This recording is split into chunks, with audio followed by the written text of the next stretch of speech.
le couple présidentiel s'envole pour une visite d'État. À partir de ce mardi 29 novembre en effet, Emmanuel et Brigitte Macron se rendent à Washington pour rencontrer Joe et Jill Biden. Pour son deuxième voyage outre-Atlantique depuis son élection, le président de la République posera ses valises dans une étonnante demeure, la Blair House. Cette résidence historique, située juste à côté de la célèbre Maison Blanche, est gérée par le bureau du chef du protocole du département d'État des États-Unis. La Blair House propose des logements pour les délégations étrangères en visite et des bureaux pour le protocole, la sécurité, les installations et les représentants de la conservation du département d'État, ainsi que pour le Blair House Restoration Fund, peut-on lire sur le site officiel.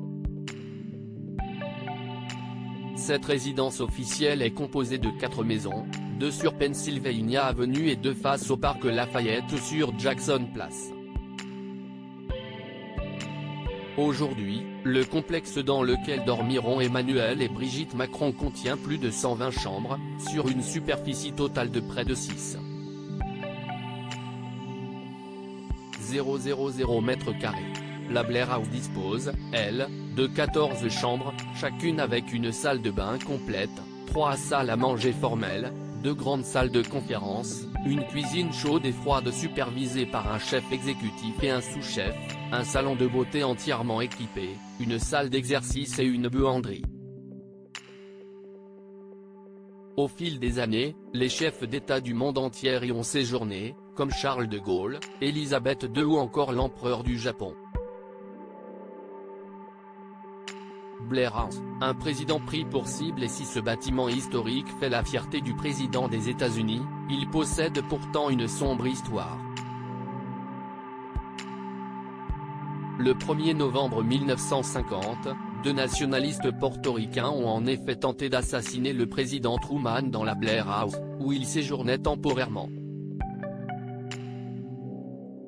Selon le site officiel, Oscar Collazo et Gris Elliott Oresola sont entrés sur le domaine et ont mené une fusillade sur et autour du perron avec des policiers de la Maison Blanche et des agents des services secrets. À l'époque présent dans une chambre, le président Truman a été réveillé par le bruit des coups de feu puis s'est précipité vers la fenêtre avant qu'un garde ne lui demande de se mettre à l'abri afin de ne pas être blessé. En tout, 3 policiers de la Maison Blanche ont été blessés, Gris Elliott Oresola a été tué et Oscar Collazo a été blessé. Le soldat Leslie Coffelt, qui a neutralisé l'un des 2 assaillants, est décédé plus tard dans la journée des suites de ses blessures. Son badge est depuis affiché dans le bureau de sécurité de Blair House. Une autre intrusion dans la Blair House a eu lieu en septembre 2000. Un individu était alors parvenu à s'introduire jusque dans la chambre attribuée à l'époque au Premier ministre indien, qui n'était alors pas présent. Depuis ces 2 incidents, la sécurité a été augmentée dans cette résidence d'État.